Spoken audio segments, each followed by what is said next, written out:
Hey, hey. This is Winning Cures Everything. This is our college football gambling picks for December the 28th through January 1st. I've been out of town.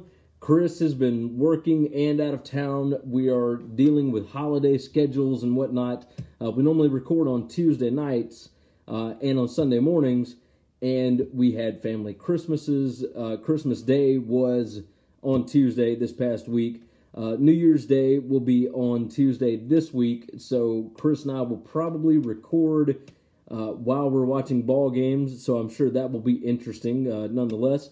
The show, as always, is brought to you by Tunica, Mississippi, the South's premier sports gambling destination.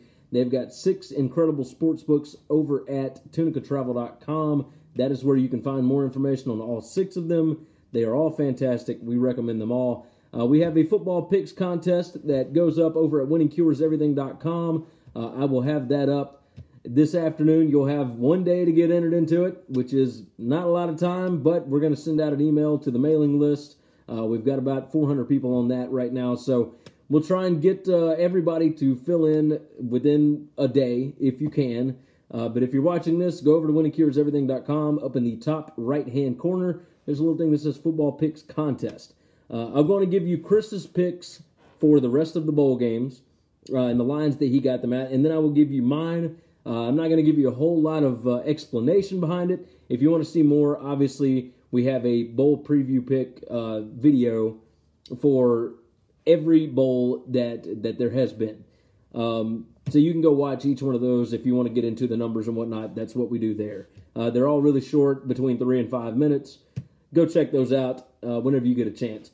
Chris's picks, he's got Syracuse minus 2.5 against West Virginia today. He's got Washington State minus 2.5 against Iowa State. That is this evening. South Carolina minus 5.5 against Virginia. Oklahoma plus 14 against Alabama. Notre Dame plus 12 against Clemson in the Cotton Bowl. Stanford minus 5.5 against Pitt in the Sun Bowl. He's got Oklahoma State plus 9 against Missouri. That is the Liberty Bowl. And then Northwestern plus 7 against Utah in the Holiday Bowl. My 8 picks, he's got 8 and I've got 8. So this is, obviously we don't pick the same games. These are just the ones that we really like, that we actually have money on. Number 1 for me, Auburn minus 3.5 against Purdue. I really like them here because public is all over Purdue. I think Auburn, with Gus Malzahn going back to calling plays, I think they're going to be able to find a way to get it done. Stanford minus 5.5 against Pitt in the Sun Bowl. I think Stanford's got too much offense here. I think they will be able to shut down Pitt's offense. So I don't think Pitt's going to score a lot, but I do like Stanford here to cover the 5.5. I like Michigan State plus 2.5 against Oregon. Again, a lot of public money coming in on Oregon. Michigan State under D'Antonio is like 8-1 in bowl games straight up, or 8-2, something like that. And he is the only 2 games that he has not covered in a bowl game was against Nick Saban in the Citrus Bowl after the 2010 season and in the college football playoff after the 2015 season. So I like D'Antonio there. He respects bowl games. He wants to put on a good show. They've had plenty of time to get some offensive stuff figured out. I like Iowa State plus 2.5 against Washington State tonight. I think their defense is too much for Washington State. Mike Leach in bowl games is, I don't have the numbers in front of me, like 1-6 against the spread in his last 7. They don't show up for bowl games. Missouri minus 9 against Oklahoma State. I think Missouri is too much. I'm going head-to-head with Chris on this one as well. Missouri, too much offense. Their defense is really good. It's better than anybody that Oklahoma State has seen in the Big 12. Oklahoma State always plays awful away from home. Liberty Bowl is not in Stillwater, so I like Missouri minus 9 there. I've got Notre Dame plus 12 against Clemson. I don't think Clemson has really been tested yet. I think Ian Book will be able to get some plays against that Clemson secondary. The loss of Dexter Lawrence is huge. I don't know how big. I think Clemson probably still wins this game, but 12 seems like it might be too many points. Notre Dame can lose by 10 and still cover here, so I feel good about that. Number 7 for me, Kentucky plus 6.5 against Penn State.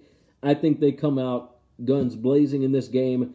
Penn State, number 71 in the country in rushing defense. And Kentucky loves to run the football. Benny Snell is playing. Josh, I don't remember his name.